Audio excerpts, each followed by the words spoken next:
Hello students, अस्सलाम वालेकुम। How are you? Hope you are fit and fine. तो आज का जो हमारा टॉपिक है वो है मॉलिक्यूलर सॉलिड्स और मॉलिक्यूलर क्रिस्टल्स। लेकिन इसको टच करने से पहले हम थोड़ा सा इसको बेसिक को जरूर टच करेंगे।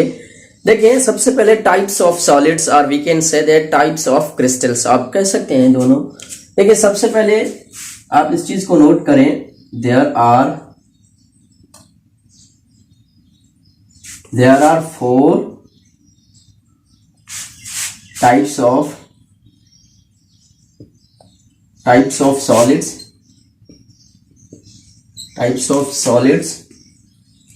based on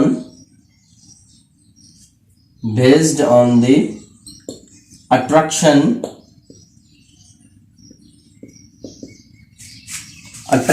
of the units। देखिए, टोटल जो है वो 4 एग्जाम है। किसके? सॉलिड्स के आप कहें या क्रिस्टल्स के 4 एग्जाम है। किस पे जब डिपेंड करे, इट मींस आप कहेंगे जो बेसिक यूनिट्स होते हैं, क्रिस्टल लैटिस के जो बेसिक यूनिट्स होते हैं, अगर हम उनकी बात करें तो उनमें जो अट्रैक्शन है उनके बुनियाद पे अगर हम डिवीजन करें तो 4 एग्जाम है। जो बेसिक यूनिट्स है अगर उनके हम अट्रैक्शन की बात करें तो सबसे पहले मॉलिक्यूलर क्रिस्टल, मॉलिक्यूलर सॉलिड, और अगर हम सेकंड की बात करें तो मेटालिक सॉलिड।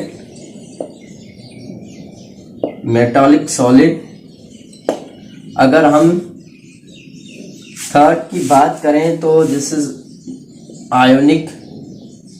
आयोनिक सॉलिड्स और we can say that crystals.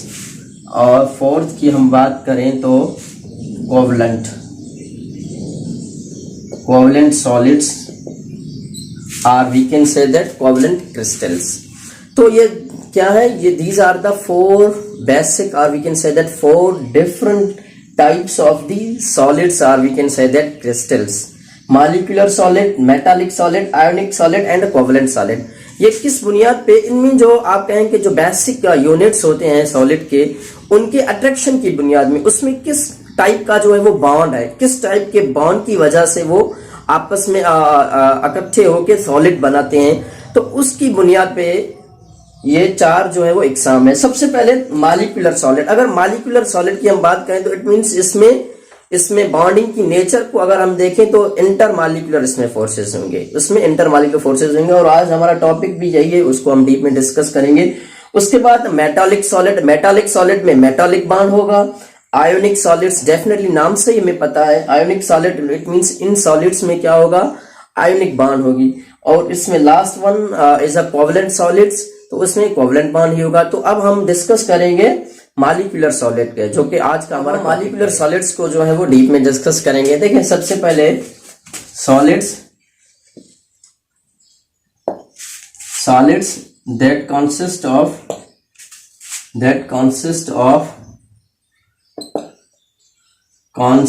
of atoms or molecules,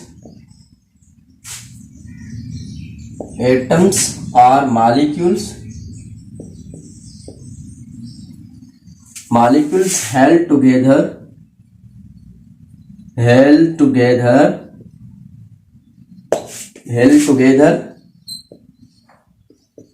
by the intermolecular forces। Intermolecular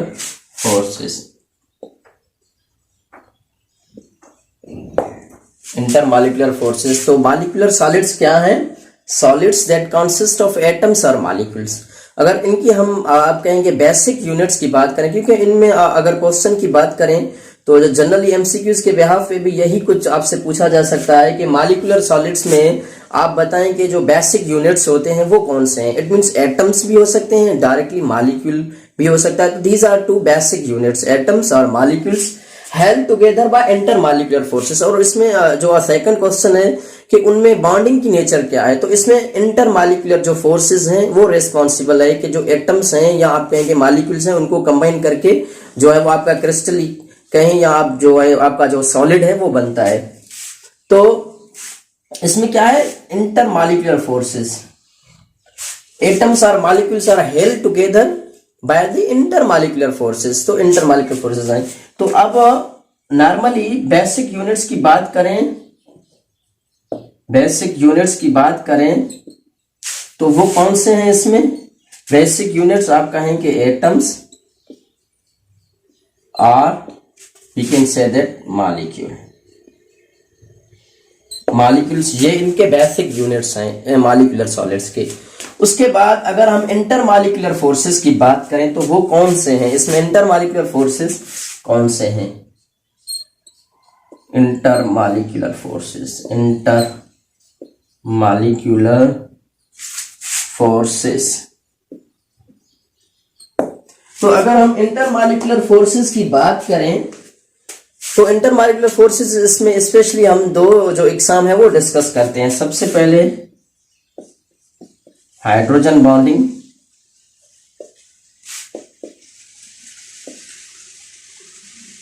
hydrogen bonding and second one is weak van der Waals force, weak van der Waals force. तो अगर हम intermolecular forces की बात करें, क्योंकि हमने कहा कि इनके जो एटम्स है या मॉलिक्यूल्स हैं वो इंटरमॉलिक्यूलर फोर्सेस की वजह से आपस में जो है वो कंबाइंड है, अट्रैक्टेड है, अट्रैक्टिव पावर इनमें इस वजह से, इंटरमॉलिक्यूलर फोर्सेस की वजह से। तो इंटरमॉलिक्यूलर फोर्सेस की अगर हम बात करें तो वो कौन से फोर्सेस हैं, तो ये दोनों है, हाइड्रोजन बॉन्डिंग, उसमें हाइड्रोजन बॉन्डिंग की भी पॉसिबिलिटी है और वीक वंडरवाल फोर्सेस की भी पॉसिबिलिटी है।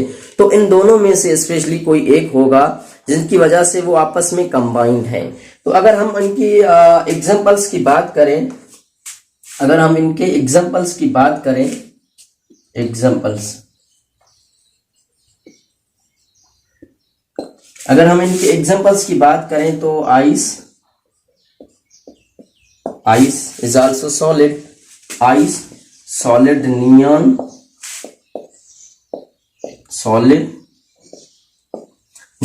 and solid carbon dioxide. तो ये इसके मेजर्स आप कहेंगे, ये एग्जांपल्स हैं कि अगर आपने देखना है उस मॉलिक्यूल में, आपने उस सॉलिड में देखना है कि इन दोनों में से अगर किसी भी एग्जाम का जो है वो फोर्स अगर उनमें होने की पॉसिबिलिटी है तो डेफिनेटली वो क्या होंगे, वो मॉलिक्यूलर सॉलिड्स होंगे।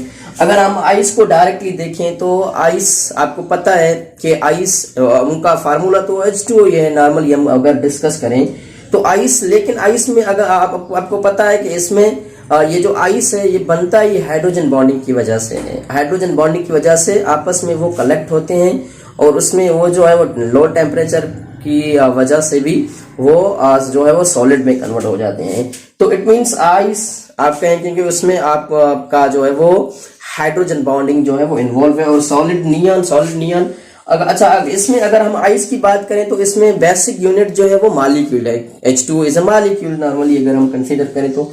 सॉलिड नियॉन की बात करें तो neon just it is in the atomic form, क्योंकि वो इनर्ट गैसेस, इनर्ट जो है वो फॉर्म में है। तो एक्चुअली इसमें जो बेसिक यूनिट है वो एटम है और इसमें बेसिक यूनिट जो है वो मॉलिक्यूल है। तो अब हम एक एमसीक्यूज इसके रिगार्डिंग करेंगे। तो ये आपके पास एमसीक्यूज है, which of the following would you expect to be molecular solid. आप नीचे ऑप्शंस में देखें, आपको क्या लगता है कि कौन सा इनमें जो है वो आप कहेंगे, आपके एक्सपेक्टेड आंसर पे जो है वो आपका एक्सपेक्टेड आंसर है कि इनमें कौन सा जो है वो मॉलिक्यूलर सॉलिड है। अगर आप इन ऑप्शंस को देखेंगे और आप थोड़ा सा जो लेक्चर अभी हमने डिस्कस किया उसको आप तो अगर आपने समझा तो आप इजीली जो है वो आंसर दे सकते हैं। तो पहले आप खुद इसको ट्राई करें वीडियो को स्टॉप करके। तो अच्छा, अब हम खुद इसको जो है वो सॉल्व कर रहे हैं। देखिए सबसे पहले हमने पहले भी इस चीज को डिस्कस किया कि आपने ऑप्शंस में देखना है कि हाइड्रोजन बॉन्डिंग और इसके अलावा वीक वंडरवाल्स फोर्स, इन दोनों में से कौन सा वो है जो है वो इस ऑप्शन पे कौन सा जो है वो इंटरमॉलिक्यूलर फोर्स अगर हम उनकी बात करें तो वो इनमें हो सकता है। तो अगर हम सीजियम की बात करें तो सीजियम में डेफिनेटली नहीं है, सीजियम में हाइड्रोजन बॉन्डिंग की भी तो पॉसिबिलिटी नहीं है। तो this is also in exceptional case. ठीक है, ये भी नहीं है। इसके बाद अगर हम सीजियम क्लोराइड देखें तो सीजियम क्लोराइड को अगर हम देखें तो सीजियम क्या है, this is metal and chloride अगर हम देखें तो this is actually chlorine is a non metal. तो इसमें गोया कि ये नहीं है, इसमें मॉलिक्यूलर सॉलिड ये नहीं बना सकते, क्यों? क्योंकि इसमें आयोनिक बॉन्ड है। तो ये आयोनिक जो है वो क्रिस्टल हो सकता है, आयोनिक आप कहें कि सॉलिड हो सकता है। तो ये भी आपने एक्सेप्शनल में ही रखना है, ये भी आंसर नहीं हो सकता। अगर इसके बाद अगर हम डी ऑप्शन को देखें तो सोडियम क्लोराइड, हमें पता है कि सोडियम क्लोराइड में भी आयोनिक बॉन्ड ही है। तो मॉलिक्यूलर सॉलिड में आयोनिक बॉन्ड की तो कोई गुंजाइश ही नहीं है, आयोनिक बॉन्ड तो है ही नहीं, तो ये भी नहीं हो सकता। तो your correct answer is B, B is your right answer. Right answer की बात करें तो बी है। क्यों? देखिए इसमें क्योंकि आप कहें कि NH3 अमोनिया, सॉलिड अमोनिया, अगर इसमें हम देखते हैं तो इसमें हाइड्रोजन बॉन्डिंग की जो वो पॉसिबिलिटी है और है भी सही।